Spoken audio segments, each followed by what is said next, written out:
attention scores or attention weights in the form of a two-dimensional matrix in place of one-dimensional vector, which we commonly found in case of channel attention.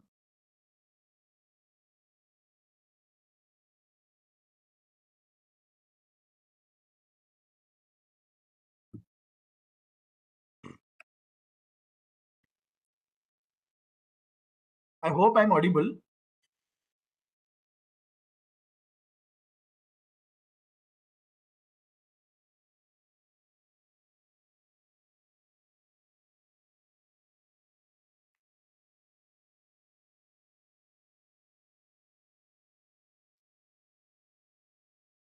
Okay.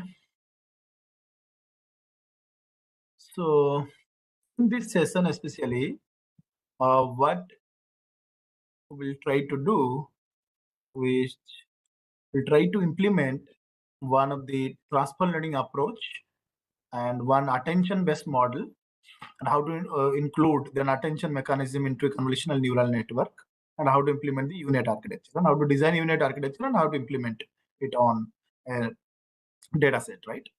We'll see.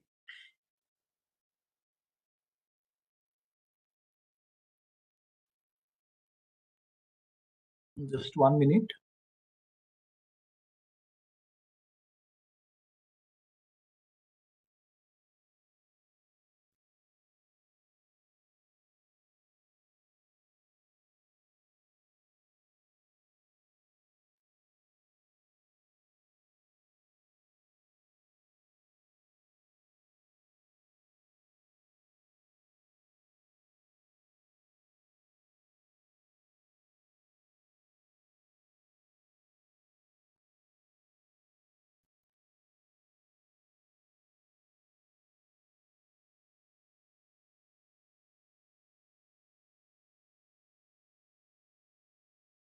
Yeah, I think my screen is visible to all of you.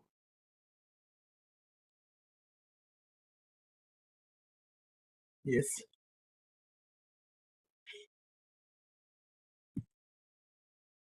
So is my screen visible?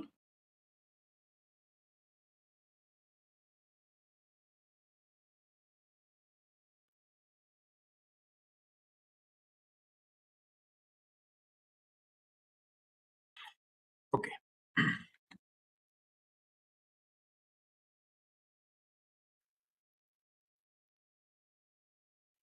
Fine. Thank you. Thank you, Dr. Suhasan. Fine. So as I mentioned, there are three actually tasks basically which I would like to discuss in this hands-on session. One is like how to solve a problem with the help of transfer learning concept, right? Using transfer learning. One is like how to implement an attention mechanism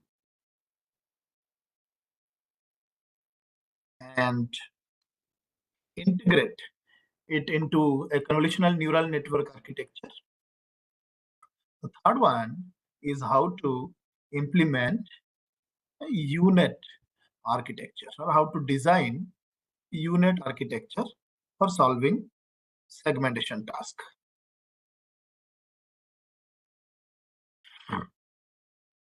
In case of transfer learning, you remember, right, that what we need to do is we want to use, right, a pre-trained model which has already been developed. Let's say, for example, you want to solve a problem which is a 3-class classification problem. We have seen one data set where the data set contains 3 classes. One is pneumonia, one is COVID-19, and one is normal. That means you want to classify a chest X-ray image, right, which is given to us into 3 different categories. This is what is our goal. I want to use, let's say, BGGNet, which is a pre-trained network trained on ImageNet dataset, which is a large-scale natural image dataset, which contains 1,000 number of classes. But in our problem statement, there are 3 classes. So we want to use the BGGNet architecture over here. to solve our problem. How is it possible? VGGNet was trained on ImageNet dataset. So VGGNet contains, there are two variants of VGGNet. One is VGG16, one is VGG19, based on the number of layers it contains. Right? And VGGNet was designed, right, on this ImageNet dataset, and it has either 16 number of layers or 19 number of layers. So it has a lot of convolution layers followed by max pooling, and this is the input, and the input size they have mentioned is 224 cross 224, right? And then there are 3 FC layers at the end. So these 2 layers contains 4096 neurons, 4096 neurons, and the last layer is containing 1000 neurons. So this is all about the VGGNet architecture. What we want here? We want to use this network to solve our problem, right? So what we can do in transfer learning, there are multiple ways, multiple criteria or scenarios on which transfer learning can be applied. Either what you can do, either you can train the last layer, or you can fine tune the last layer, or you can fine tune few layers, or you can fine tune all the layers. It all depends on the kind of data set which you are dealing with, whether the source task and the target task is similar, whether the data size is small or large. In case the data set is small and the source and target task is same, you can just think about, fine tuning or reinitializing this layer. So this layer has to be removed and replaced with a layer having 3 nodes or 3 neurons. This is what is very, very important, right? And other layers, what you can do, you can keep as it is, right?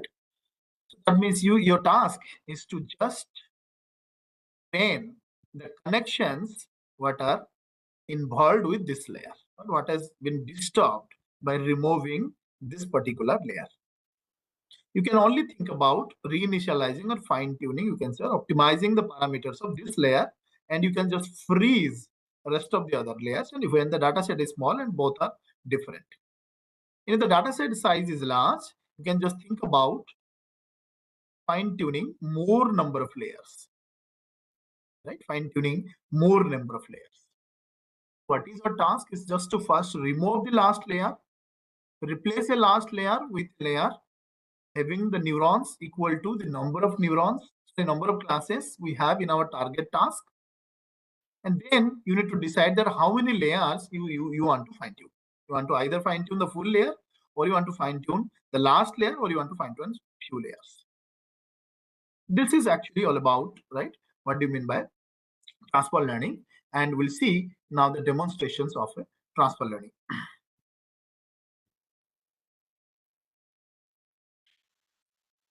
Right. I'll share the code with you. You can see over here the similar lines which we discussed yesterday. You are mounting the Google Drive. Very, very important because we are using Google Colab platform over here. Next is we are importing the relevant files, relevant packages, right? From Keras, TensorFlow, NumPy, Matplotlib, Cburn, everything, whatever is required for us. There are many layers which we require. It's like dense layer, global average pooling layer, and all, right? And then what we are trying to do is we are just providing the path where the data set is present. What should be the input size here? 224 cross 224, right? Because on which this is, I mean, what you can say, this is the size, right, on which the VGGNet was designed. So for compatibility, we need actually to first resize the image into 224 and 224. Even if you will not resize here, you'll get some output, but not exactly the output. The feature map size is not exactly going to be the same. You may get some different size of the feature maps, right? So you need to be very careful, right, while resizing the model. But because VGGNet always demands input having size 224, 224. So accordingly, the size of the feature map have been defined. The base size and the number of epochs have also been defined over here. So here is some of the you can say data augmentation operations, or you can say affine transformation operations that has been applied to augment the image. And the augmentation is only applied on the trained data. You should not apply augmentation on the test data, right? Which is not correct. You can see over here. And then if you want to just visualize the kind of augmentation which we made, right? Like rotation, scaling, flipping, and all. So here are some of the results after this. And here is actually the main code starts. Yes. You can see over here. And flow, how do we write? You can say, or how do we use the pre-trained models? You can see over here. So VGG16 is functions. You can just change the function to ResNet. So you can just call the ResNet model. VGG net has already been trained, and it is asking that what kind of weights you are expecting from the VGGs. Now that weights on which the VGG net has been trained, that is ImageNet first weights, include top equal to false. That means we don't want to include the top layer. That means the classification layer, right? And the image size which we are passing over here is 224, comma 3, right? And then what we have done here is, right, you can see over here. Then after that, we have introduced over here a global average pooling, right? Global average pooling. So what it is basically doing in some cases actually, right? In some cases in DigiGenet especially, right? Even after, whenever you are using transfer learning, where, I mean, if you want, you can just consider these two layers. If you want, right? You can also ignore these two layers, right? So if you're ignoring these two layers, so that means your final your output just before this classification layer is nothing but the output from the last convolutional layer, and it is not given in 1D, right? So either you need to apply a global average pooling here, or you can flatten. I think we discussed about it yesterday, right? Or you can flatten the vector, I mean the matrix, into a one-dimensional vector, and then you can pass those connections into the final classification layer, and this is what is happening over here. Right. So if you just write model.summary, then you will all get all the details of the model and the number of layers that are involved in this. After applying global average pooling, so I have introduced here a dense connection, but this is an optional stage. Dense connections are not encouraged to use, right, in convolutional neural network, right, because it leads to several parameters. So it is not encouraged to use more number of dense layers at the end. In BGG, so you know that there are 138 million parameters, and out of 130 million parameters, most of the parameters, right, are basically because of these three layers, right? These three fully connected layers. Even in case of AlexNet also, there are three fully connected layers. AlexNet contains 60 million parameters, AlexNet, and out of 60, more than 50 million parameters are only because of the three layers, three FC layers. So FC layers are always costly layers, right? It contains a lot of parameters. Fine. So then at the end, you can see over here, there is a dense layer having three nodes. That means we are having three classes, and the activation function is a softmax activation because we have multiple classes, right? If there are two classes, I mentioned that yes, either you can choose one here. At that time, you need to choose sigmoid here, and the loss function is going to be binary cross entropy that time. But when there are more than two classes, we can use categorical cross entropy as the loss function, and softmax activation will give us the probability values with respect to each of the class, and based on the maximum probability, we can decide the class level. So you can see here, this is only the code, right? For transfer learning, what you are trying to do, you are just loading the model with the weights of ImageNet, deciding that we are not considering the top layer, and then you are connecting that particular output, right, with few other layers. That means you are trying to introduce other layers if you want, and then here this particular lines of code will decide whether you want to, right, fine tune all the layers or the last classification layer, right? So here what I've written over here for layer in base model dot layers, the base model is this one where all the layers of VGGNet is present, and you have written layers dot trainable is equal to false. So that means I don't want to train. That means I don't want to fine tune all the layers that is present in VGGNet. I want to freeze them. So that is why I've written false. If I'll write true here, that means I want to fine tune the whole model. Only that is the difference. And rest others are very same to the code which I have shown you yesterday. That is what is right, how to implement CNN from the scratch. Model.compile, you can see over here is the compile is the function which takes several parameters where you want to provide all the parameters. You can say hyperparameters, not the parameters, hyperparameters, very important for training the model, such as what kind of optimizer you want to choose, what kind of loss function like categorical cross entropy I discussed, and there are several other parameters or hyperparameters you can pass on here, like the, you can say, the learning rate and all other things. Then model.fit, right, is the training, and you can say fit is the function. If you use this function where you need to pass the train data and the validation data, if you remember, right, which will help us in building the model or in training the model. You can observe the whole training process. We have discussed about the difference between the iteration and the epoch. And every epoch you will find lot of iterations, right? It all depends upon the batch size or the mini batch size you are having, right? And then you will find its application, you will find its results. Okay, I don't know what is not. Yeah, here you can see, if you want, you can plot the convergence graph over here for training and validation to check how the training has been done. Most probably it needs even more epochs, probably to few more epochs to converge well. But these are some of the, again, codes written to evaluate the model. For evaluation, you need to only provide the test data. You need to provide the, the levels, the class levels. The model will predict the class level, and what you are having already is nothing but a target level. You can just use them, build the confusion matrix, find out the performance matrix, for different types of performance metrics. If you check in this case, right, the test set contains very less number of images, and the transfer learning is very good at, right, such kind of problems where we don't have much amount of data, don't have much computational facilities, especially GPU kind of things. So at that time, transfer learning plays a very important role. You can see, so almost all the samples of COVID-19 are correctly classified. As we all know that, yes, I know, you can see over here, viral pneumonia is somewhat misclassified to here, right, normal, right? So, I mean, from this confusion matrix, you can get a lot of information, which I discussed already, right? So now let us, this is all. If you want to use ResNet, just replace VGGNet with ResNet. This will be replaced, this can be replaced with DenseNet. Anything can be done over here, right? If you want to insert any layer, if you want to insert any attention layer after the last convolutional layer, you can just call a function, call as attention function over here.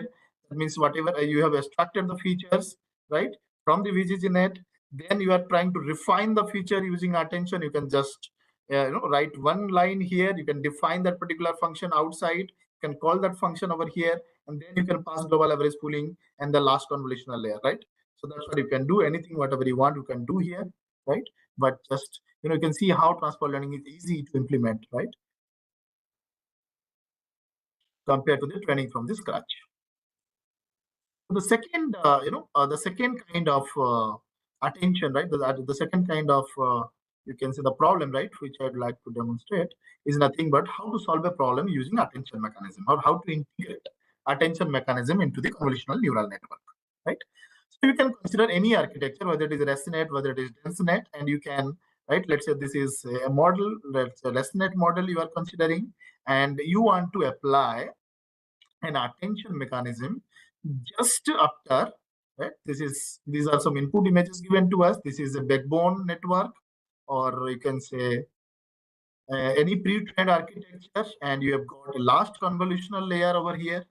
This is the last convolutional layer which contains specific features, so very specialized primitive features here, specialized features, sorry, and then on which you want to apply an attention mechanism, right?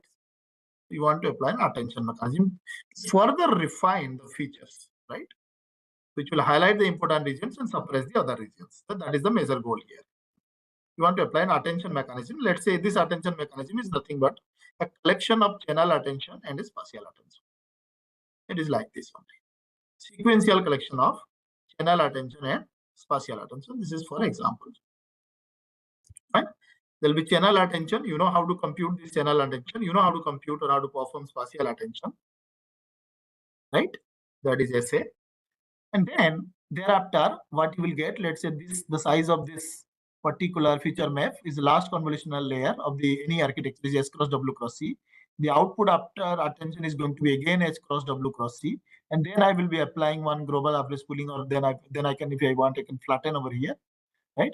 And then I can apply a classification layer. That is the dense layer or FC layer having, let's say, 3 neurons or softmax as a function. I want to only insert the attention layer here at the end. Right? If you want, you can introduce after H residual block, after last 2 residual blocks, and like that. Right? But we discussed about it yesterday, that what is the major problem while inserting attention modules. Although it is a plug and play module, it can be introduced after each layer, but still it is difficult, right? Because it introduces a lot of parameters for which you may not get good result, although the intention was to highlight important regions, right, and ultimately get improved performance. So let us now see the demonstration of this thing, whatever I have discussed. On the same dataset itself, you can see over here the same lines of code, right, required: importing libraries, loading, providing the path for train and test, loading the data, perform augmentations, loading the data from the directory. And this is especially the code, right, which is important for us. Very, very important. You can see over here from this, from these lines, I'm using DenseNet over here, and I'm trying to, right, find out the last convolutional layer with this line.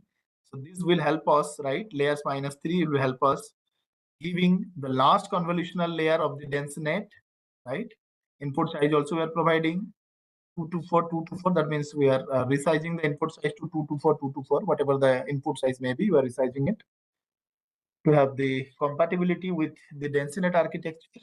And then you can see whatever the output, right? This output 1 is nothing but this one. This output 1 is nothing but this feature map. This is the feature map, right? Having size H cross W cross C. On this H cross W cross C, that means on this matrix, on this tensor, you want to apply the attention mechanism, right? You want to apply the attention mechanism. And you can see here what kind of attention mechanism we are applying over here on out1. Out1 is having size H cross W cross 1. So global attention block is nothing but the function in which we have designed or performed one channel attention and one spatial attention. You can see over here. These are the codes required for channel attention, which we discussed, I think, in the previous session, which I have taken yesterday, where I initially mentioned I have to apply first global average pooling, if you remember, to get the size 1 cross 1 cross C, because we must have C number of weights, which will be multiplied with C number of channels to highlight the important channels. So using this operation, I can get, right, this operation will be applied on the inputs itself. That means dot H cross W cross C matrix or tensor. And then thereafter, I already mentioned that I have to use 2 convolutions operations. That is 1 cross 1 convolution. You can see over here, right? 1 cross 1 operation, 1 cross 1 convolution, right? And then after 1 cross 1, first 1 cross 1 convolution, a ReLU activation is applied. But after second, because we want these weights to be learnable, right? So that is why we have applied. That is why we have applied 1 cross 1 convolution over here. And then I already mentioned that at the end, we will use a sigmoid activation function to get the weights, final weights. And those weights you can see over here. Now this X is nothing but the weights, right? These weights will be multiplied with the inputs, that is H cross W cross C. That means these weights are nothing but C number of weights we are having. That is a one-dimensional weight will be multiplied element-wise with all the channels to get CA. What is CA? CA is the refined output after applying the channel attention. Here you can see, as I mentioned, that channel attention is followed by a spatial attention. There's no rule for that. That channel will be always followed by spatial. Spatial can be followed by channel. You'll also find its right? You can also do some ablation experiments over here to identify which one is better and why it is better also, right? So these type of questions you may expect from your reviewer right now. That why do you first perform channel attention? Why you have performed, why you have not performed spatial attention first, right? So for that you need actually ablation experiments, right? You have to showcase the results of both the scenarios, right? So now you see, then what is spatial attention? If you remember, right, for every position where you want to highlight the important position, for every position you want to highlight, right? And for every position you need to have a weight which will be multiplied with the original input to have a weighted input. That means to highlight the important regions within all the spatial regions we have. Fine. So it will not be applied on the inputs, right? If you want to apply on the inputs, if you want to have parallel connections, so then you can just apply these things over the inputs. But now you are actually applying the output of, I mean, that means you are passing the output of the channel attention to the spatial attention. That means you are connecting it sequentially, not parallelly, right? And that is why we are doing like this. So you can see over here. So this is what is the code actually, which is very, very important here to find out the global average pooling. You can see over here mean. That means you are trying to find out the mean across the channel. I discussed about it in the last class. If you remember, I want to find out in case of spatial attention, I want to have an attention weight matrix having size H cross W. That means my attention weight matrix should have size H cross W cross 1. So what is given to you is H cross W cross C. That means H cross W cross C is given to us. What I want, H cross W cross 1. What I will do, I'll just try to find out the average across the channels over each of the pixels. So what you will ultimately get is this one, right? And then I'll make it learnable. How to make it learnable? I'll just apply convolution layer. Convolutional layer followed by sigmoid to get the weights. And these weights will be multiplied, right? These weights are nothing but again, H cross W cross 1 will be element wise. This is element wise multiplication, right? Element wise multiplication with the input which we have. Again, what you will get, the output is nothing but H cross W cross C. But this is something called as spatial attention or spatial wise attention feature map, right? Now you can see the same code over here. So this is helping us in finding out the mean across all the channels. And okay, I think I forgot to include one convolutional layer over here. So you can just use a convolution layer over here, right? So x equal to 2D, you can take convolution of any size, right? Either 1 cross 1 or 3 cross 3, whatever you want. So some people have also, done some contributions over here. People have applied multiple convolutions over here to extract multiple, informations at different scales. They call it as multi-scale spatial attention. See how people have modified the attention mechanisms and how people have got better results and also published papers in several journals, right? Just by modifying few things, but there must be some intention behind modifications and all. So after getting, thereafter, what you will do, you will apply a sigmoid activation function, and then you will multiply whatever the activation or whatever the weights you have got, you will multiply it with CA. What is CA? CA is nothing but the input to the spatial attention. This particular part is for spatial attention, or you can say positional attention. This part is for spatial attention, and this part, from this part to this part, is nothing but channel attention, right? And then what we are trying to do here is, right, after the last convolutional layer, we are applying a global attention block, which is nothing but a sequential connection of channel attention and spatial attention, right? And then we are passing it to the global average pooling, like I have discussed here. The global average pooling, you can see over here, after applying this attention block, there is a global average pooling followed by a dense layer, right? And then you can just design the training setup. I mean, you can decide the hyperparameters and you can just fit the model that which you can train the model. Everything rests, right, is same. And previously, what we were trying to do is we were trying to just define a CNN architecture by, inserting different convolutional layers, pooling layers, and so many other layers. Fine, you can see over here the layers that have been there in dense blocks. too many layers. Lenslet is a very deeper architecture, right? It is a deeper architecture. It is very well known for its deeper architecture. And the number of parameters is still, even if it is deeper, but the number of parameters is still around 9 million. You can see over here, right? So it is, it consists of more than 120.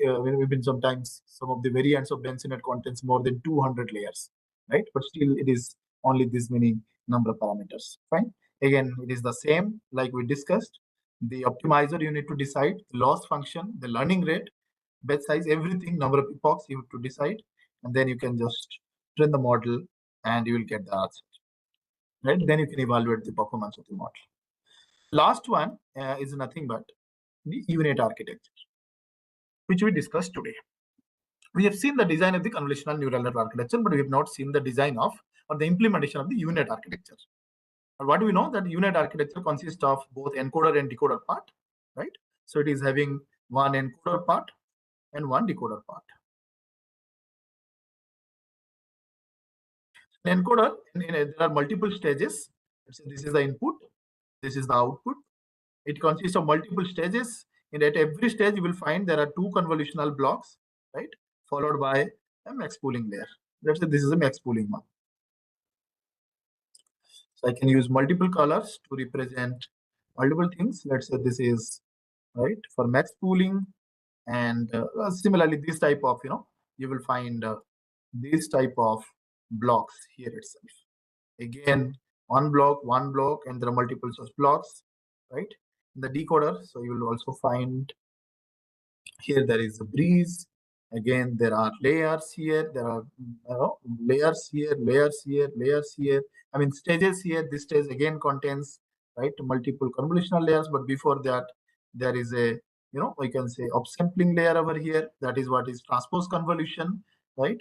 And also upsampling will give us one result. And here you are also taking some results from the skip connection. You are combining them, concatenating them, then followed by some convolution operations. Concatenations followed by convolution operations. So this is what you are trying to do here. Right? These are some of the decoder stages. And finally, you are using a 1x1 convolution having and then the number of classes are nothing but C plus 1 over here. Right? If you are actually using softmax activation function, if you want, you can also use, if there are only one class, you can also go for right sigmoid activation function at the end.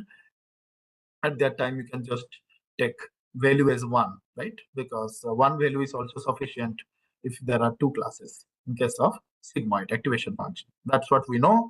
And here is nothing but right the max pooling layers, the max pooling layers, the max pooling layers, right? So this is how, this is stage 1, stage 2, stage 3, stage 4, and it's up to you that how many stages you want to plan over here. And this can be any convolutional neural network architecture, and if you want, you can also design it from the scratch, right?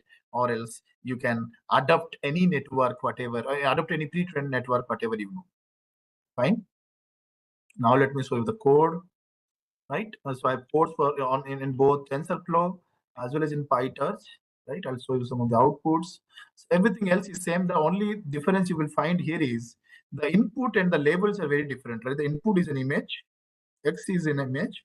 The output is nothing but a Y is nothing but a masked image which is given to us, right? And both X and Y are required to train the model. That is what is the major difference, right? So previously Y was just a value. I mean, the Y was just a number, or Y is just a level. And we also converted this, this Y into its one hot encoding, if you remember, right? To find out or to apply this cross entropy loss. So here also you need some conversions and all, right? So you'll get to know about it. I'll share the code with you. I'll just show you that how we have designed this convolutional neural network. I mean, UNet especially. Rest others are going to be same. How to split the image, how to decide the hyperparameters and all. You can see how did we decide. So the input size, what we have decided in this case is 512 cross 512. This is the input size. The number of classes is 1 over here. I mean, including, if you include background, then it is going to be, 2. Yeah, we'll discuss that question. What is concatenation over here? Fine.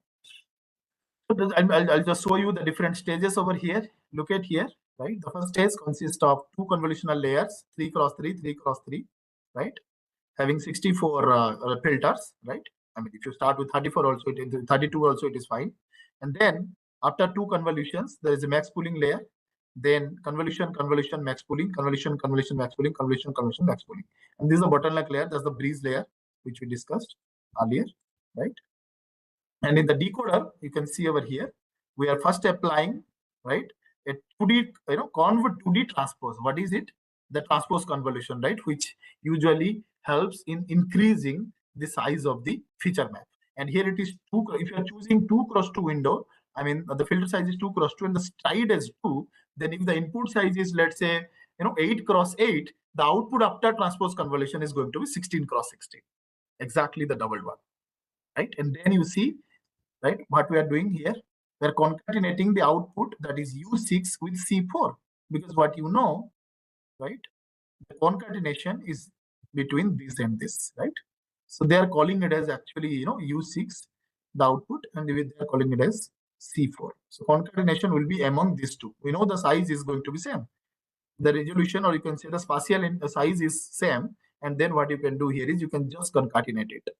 Right? You can just concatenate them together. It is very simple. It is like a matrix concatenation, right? Only the depth is going to increase. And you can maintain the depth after just applying the convolutional layers. You can see over here. Concatenation, 2D transpose, that is the upsampling layer, followed by concatenation, followed by convolutional layers, as I discussed. The same thing will be repeated. And the final layer is very, very important here. I mentioned already the kind of problem statement which we are dealing with is nothing but a medical segmentation task where the number of class is only 1. If you are including background, the number of class is going to be 2. But if I'm going to use softmax activation, as I mentioned, the number of class is going to be 2. And if I'm going to use sigmoid activation, the number of class is going to be 1. Right? So because I'm using a sigmoid activation function here, so I'm going to use the number of classes 1. But if you want, if you can use, you can use softmax activation function, where for every pixel you will get 2 probability values, and then you can find out the maximum probability value, that whether it belongs to the foreground or whether it belongs to the background pixel. That also you can do. Rest others are going to be same. The kind of loss function, the loss function is going to be something very different over here. That is pixel wise, sum of pixel wise cross entropy. You can just look at here the kind of function that is already available. That is binary cross entropy in case of sigmoid activation function, which you have used. You can also use only cross entropy loss function over here, right? It will automatically take pixel wise cross entropy loss. There are other loss functions, dice loss, you can see over here, and this loss function is nothing but the combination of dice and binary cross entropy. That is also possible. People are also using combinations of the loss functions, right? And here is the same implementation using PyTorch. Only the syntax is going to be different, but the way we have defined or we have designed the architecture is very, very similar. Only the syntax is going to be different over here. You see the kind of architecture. Let me show you the architecture. Okay, I'll take only 2 minutes to show you the outputs, basically whatever we have got. Yeah, these are the modules you see here. First, we have defined a convolution block, which is nothing but a 3x3 convolution. Actually, there are 2 convolutions at a time. This is convolution number 1, convolution number 2, layer number 2. And here we are calling like this particular block is nothing but known as convolution block. Means there are 2 sequential convolutional blocks. In the encoder, this is one encoder block. Encoder block means 2 convolution block followed by a max pooling block. You see here. And then how did we design it? So this is how actually the encoder blocks. There are 4 encoder blocks. There's a bottleneck at the end, if you remember. And there are 4 decoder blocks. And these are like how many channels? Like this is the input channel. This is the output channel of this block, right? So only the syntax is different in case of PyTorch, or rest everything is same, right? Rest everything is same. You have to follow the same procedure. Only the Y is something very different here. Y is an image, which is a masked image. And yeah, these are some of the outputs which we have obtained on. And the problem statement here is nothing but retinal vessel segmentations. You can see over here. So this is a retinal fundus image captured through fundus camera, and this is basically the photos of the fundus, which is nothing but backside of the eye, used to identify several eye diseases. And these are some of the, these are, you can see the blood vessels, which are clearly visible in the ground truth. Only simple unit could able to identify almost all types of the blood vessels you can see over here. But there are some minute, or you can say very small boundaries, or you can say indistinct boundaries which are available over here is not properly segmented. Right? So that means we need even more you can say variants of unit architectures which you can explore, right? Which can even detect all possible types of red and blood vessels over here, right? There are few blood vessels which are not visible even to naked eye, so which can be even detected by using unit. You can see some of the results of the unit architecture. I'll share all the codes with you, right? So you can just explore more number of things, right? Okay. So I'll stop here, and if you are having any queries, because our speaker, next speaker, Professor Amit Kumar Singh from NIT Patna has already joined us. So we're running out of the time. So if you're having any quick questions, you can just write it out. Well, I'll be happy to take it. Concatenation means suppose 256 are from decoder, 256 pictures are coming to encoder, both together will go to the next upsampling layer. No. So what we are trying to do here is we are actually first upsampling, right? In the decoder, first you are performing upsampling operation, and then you can concatenate. Otherwise, concatenation in lesson you cannot do, right? Because the size has to be matched with the encoder. That's why. So we need upsampling. Then you can uh, take those corresponding feature maps from the encoder, and then you can concatenate. Let's say there are the size is like for example 7 cross 7 cross 64, right? And from the encoder, let's say you are getting 7 cross 7 cross 64, let's say. So then it is going to be 7 cross 7 cross 128, right? So this is what is concatenation, and then you can apply any number of convolution operations to get the dense maps, right? I hope it is clear, Dr. Aditi. So I want to perform disease detection in the plant, but we perform segmentation. Okay.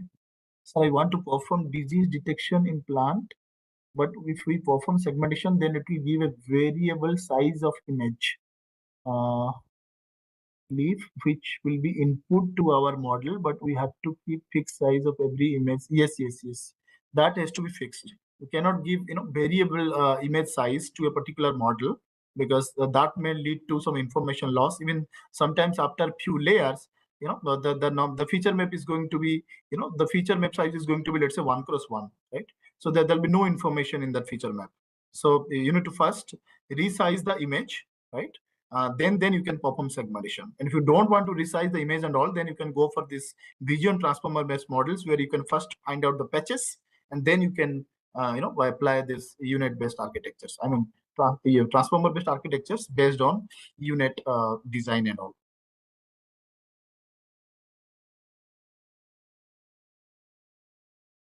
So unit segmentation always gives continuous segmentation. What if we have to suppose find all the clots? Yeah, I mean, see, what is very, very important here is what kind of mask you are having. If X is given and Y is only clots in your mask, if clots are only there, your model is going to only detect the clots. So that is how actually the model learns, right? If X is given, Y is given, so the model will learn only from the clot areas. And if you want to learn the clot areas as well as some other areas, so accordingly you provide the mask. It will provide you the outputs in the form of clots as well as some other areas, right? So it all depends upon the kind of annotations which you are having. If the mask contains this, then it will learn like that only, right? I hope it is clear, Sota. So okay, so we'll move on to our actually next session. So if you are having any queries, please drop an email to me. I'll directly get back to you, right? So I'll stop my screen here. Yeah. Amit sir, are you there, sir? Amit sir, can you hear us?